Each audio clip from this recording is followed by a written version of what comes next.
When we talk about breaking up in the black community and moving on, a lot of the times you hear that black women always are the ones that break up. We always the victims. We've never done anything wrong. Woe is us. They did this, they did that. We are always innocent. But a lot of the times, black women fumble, good black men too. Let's get into it.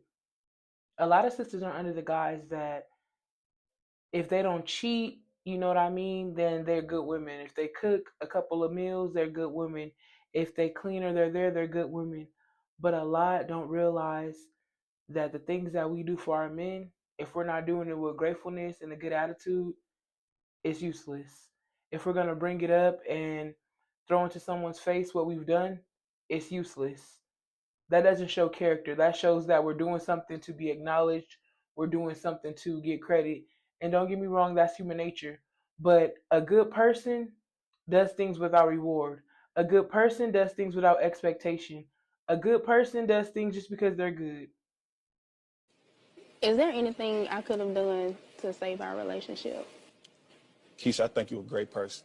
I think you're a good person. And I appreciate the fact that you realized how closed off you were, but to answer your question, I think you could have saved the relationship by being more appreciative, putting more effort, the same way I did, and I kept stepping towards you, but you kept stepping back, and marriage was out the question because don't nobody want to marry anyone who not showing the same appreciation as them or who not giving their effort like them. So that just pushed me back, and as far as right now, I have a girlfriend, and I love her to death. And that's what I want to get you to see, that you got to appreciate the people that's in your life. The people that come in your life, you don't know how long they're going to be there. You got to appreciate them while they're there, because when they're gone and you don't appreciate them, they got every right to walk away from you.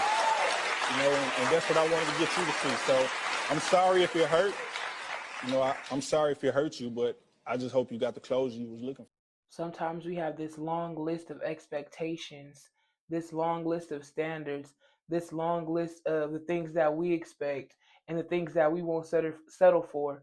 But when it comes to the things that we have to give, because you have to give something to receive it, we lack those qualities. A lot of us walk in selfishness.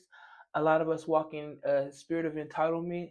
A lot of us have a chip on our shoulder as women. When we're little girls, we are socialized to always have a village, always have our feelings protected, always have our feelings coddled, and we take that into adulthood. It's a lot of women right now that walk around unchecked because people don't want to deal with that ticking time bomb. A lot of women where the people around them, their friends, their partners, their family, have to walk on eggshells. In this world, everybody's not a good person. Every woman is not a good woman. No matter what, we can't grade our own paper. We can't be so full of ourselves to where we think, where we know, if the people around us are not keeping it real, you know who you are and you know who I'm talking to. This year, it's not even about a relationship. It's about being graceful, being kind, being patient, being friendly, loving yourself. Because when you love yourself, you automatically soften up. You automatically um, want to love and want to nurture and want to honor and want to walk into everything that you deserve. And you know that being a woman is your superpower, and that, being humble, having humility, having gratefulness in your heart, it does something to the world. As a black woman, we take care of everybody. A first date. And when I opened the door, my man was at my front door. And I was like, whoa, like, right? And then he hit me with the Rico. He pulled the flowers out. And I was like, wow, this is different, right? So I'm not even paying attention. I brush past this trying to walk down the steps and get to the door, right? Because I'm not paying attention. I'm just so not used to it. And it just hasn't, like, I just didn't have a lot of practice. He opened my car door. I get inside. He closed the door. I immediately went to my group chat. It's weird. Did you say he opened your car door? He opened. High five. No, High five. no. Now let me explain, right? Let me explain.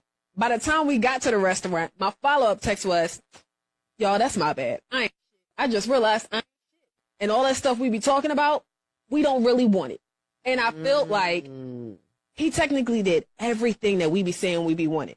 In my mind, instinctively, my first thought was, he corny. But he really did everything that we want. If we aren't breaking generational curses, then what are we doing?